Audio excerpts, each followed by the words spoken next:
podcast. Last month, we started this conversation about how can we create a less toxic culture? How can we have a healthy culture in our church and deal with some of those toxic traits that are just holding everything back, right? You can make all the right decisions programmatically and leading a ministry, and it just all completely implode because the culture itself in your church is toxic.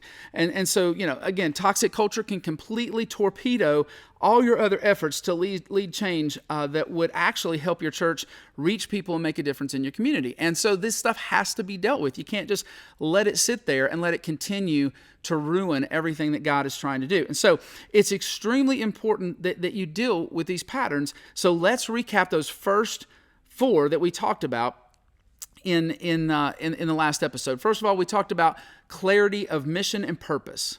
Right? And so we put that one first because it's the main thing that Jesus asked the church to do.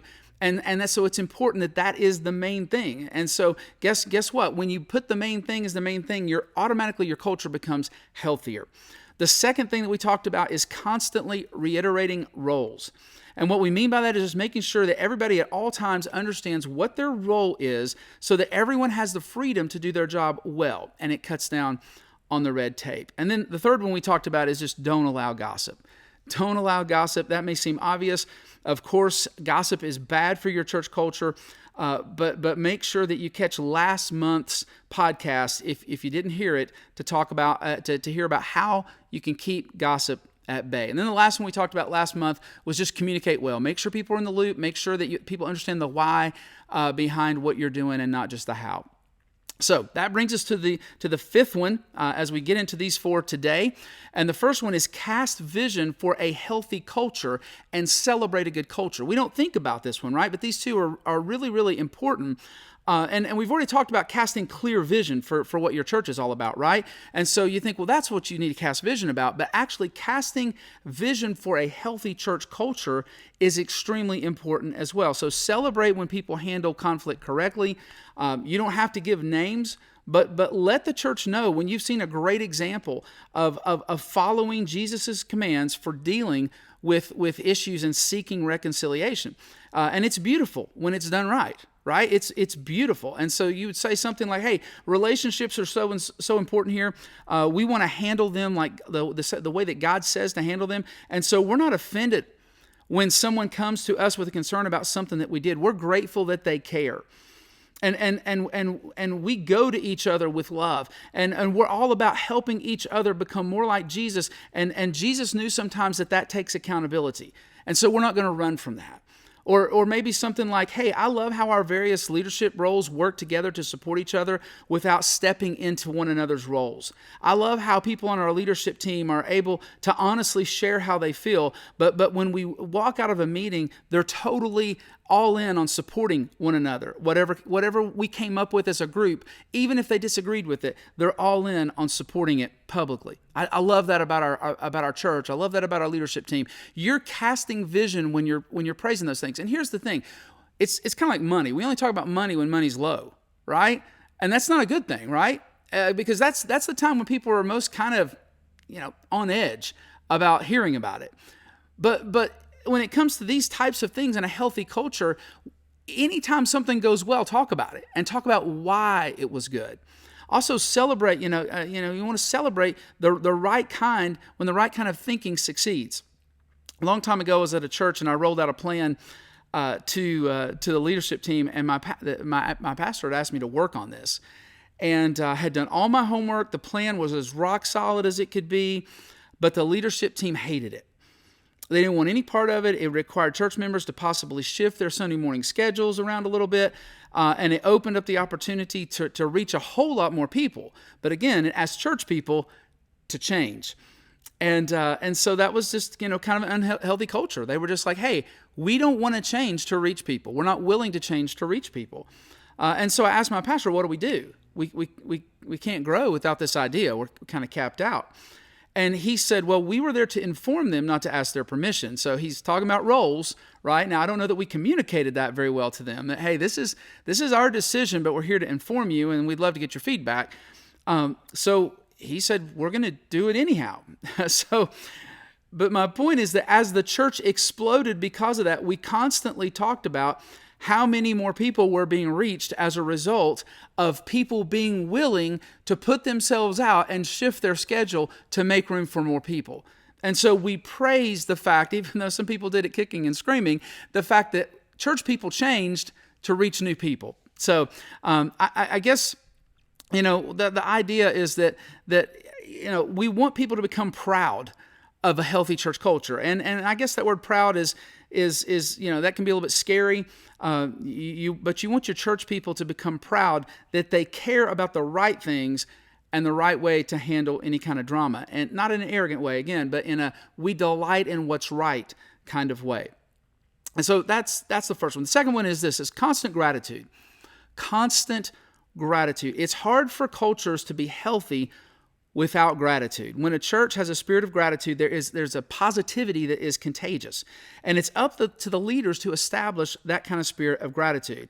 And we can do this by being intentional to thank people that we work most closely with, but also randomly thanking volunteers that we just see doing a great job throughout the church. But here's another thing that I found really helpful. We start all of our leadership team meetings with deacons and staff and elders by asking everyone to share wins and also to share spiritual conversations. And the reason that we talk about wins up front is it creates a spirit of thankfulness for what God is doing and what we're seeing God do. And it makes us all, if you've come to the meeting thinking, hey, I got a real problem that we need to talk about, instead it brings this spirit of, well, listen, God's doing a lot of great things. And it changes that spirit to a spirit of gratefulness and thankfulness and appreciating what God is doing around you. And then if there is something that you still have to discuss that's hard to discuss, you bring it up with a different spirit. And so I love that. It creates a spirit of thankfulness for what God is doing. And it causes us to focus on the good things that are happening. And I believe it kind of keeps the frustrations in perspective. So the next one is just this: guard who leads. And this one may be controversial if your church has a system of taking nominations for leadership from the congregation. But there are still some things that you can do. An unhealthy church has people leading that don't buy into the vision. That's scary. People that are leading that don't buy into the vision. They don't give financially. And maybe they've even been known to not handle issues correctly, as we've talked about in these 2 episodes. And that's just a recipe for a mess, right? And even if you have no control over how the nomination system works, there are still things that you can do to get people in leadership that have the right heart and the right focus. One thing that you can do is suggest that all nominations get vetted through the treasurer. I mean, who could disagree with that, right? That before you become a deacon or an elder or whatever, or a ministry director, that the treasurer will vet you to make sure that you are regularly giving. You're a percentage giver. You're being obedient in the area of stewardship. According to Jesus, that would say something about where their heart is when it comes to the mission and the vision of the church. And if their heart's not there, why in the world would you want them in leadership? Another thing you can do is institute training for those who are nominated. Maybe make the training required for those who wish to move on from being confirmed to voted on. If you can kind of put that into your system, again, is that too much to ask, right? Is that too much to ask that you would like to add training, to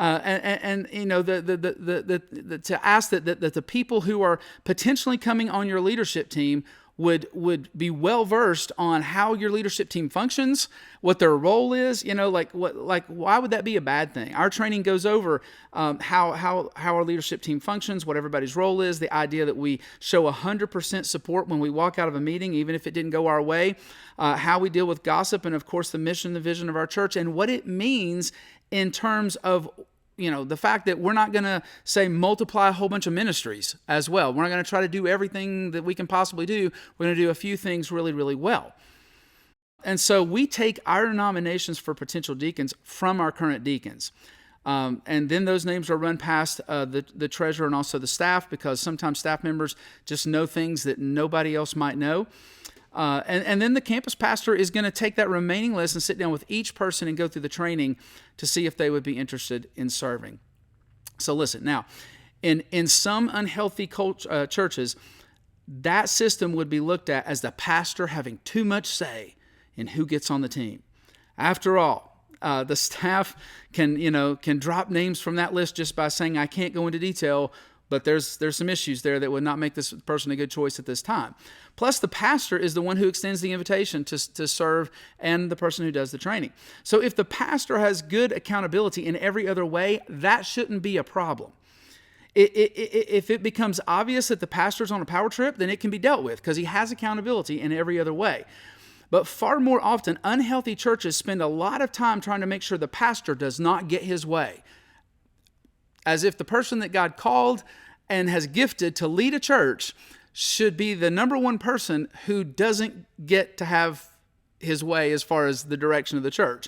And so, what other profession does this happen, right? I mean, just think about that. What other profession does that happen? He is the professional when it comes to how to lead people to reach their community and grow disciples. He spent more time than anyone else studying these things. And so it's his biblical role to lead the church. So why are some churches so serious about keeping his hands tied? I will never understand that.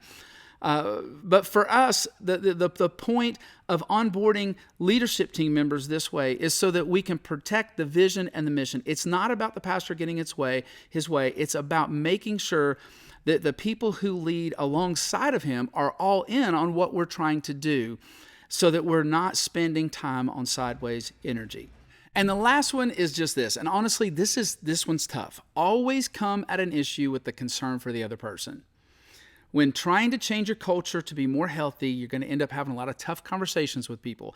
There's going to be people who are gossiping. There's going to be people who don't want the change, but are very influential and maybe have good hearts. And so you're going to have to sit down with them and talk about it. There's going to be people who want to start something that doesn't fit who you are as a church. And in all of those conversations, you need to come at it with a concern for the person. You're concerned because they might be missing what you're trying to say about an area that could push them towards spiritual growth. And they don't realize that they need that. You're concerned because they're looking for something in a church that your church isn't planning on providing. And so you don't want church to be frustrating for them. You're concerned because their frustrations are causing strife with other people. It's easy to get frustrated with a person who is kind of getting your church off track and see that person as a threat or a hindrance. But remember to see the situation as an opportunity to have a disciple-making conversation with them. How can you help them take the next step they need to take? You might not be able to help them change their perspective or take a next step, but if you come at it with that attitude, you not only give it a chance, but you also model a healthy way for Christians to deal with each other. And the more you can model healthy conflict resolution, the better. So that's it. Those are our 8 ways to kind of reverse a toxic culture, create a healthy culture. Did I miss one? If I did, I'd love for you to drop a comment and let us know what you think also should be addressed. As always, if you find the content helpful, we hope that you'll like, subscribe, and share it with other people. We'll see you next month.